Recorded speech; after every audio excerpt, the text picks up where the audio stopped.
առաջին դաշտը, առաջին ոլորտը, որտեղ որ շատ պարզ արտահայտվեց հայ կնոջ ներկայությունը, մասնակցությունը գրականության դաշտներ։ Եթե մենք խոսենք վերածնունդի մասին, խոսենք վերամեկնարկի մասին, խոսենք մեջքներս ուղղելու մասին, կինը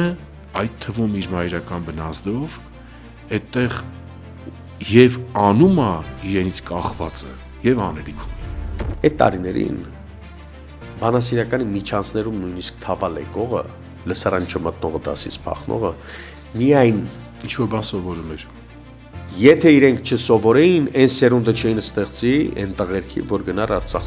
ազատագրեր։ Միացյալ Նահանգների քաղաքականությունը բավականին լուրջ update-ի վերանայման ենթարկվեց։ Ծիծաղելի էին ուրեմն արտահայտությունները, որ սահմանը դեմարկացված չի, սահմանազատված սահմանագծված չի։ Իրական կապիտուլյացիան հենց Միացյալ Նահանգներին է,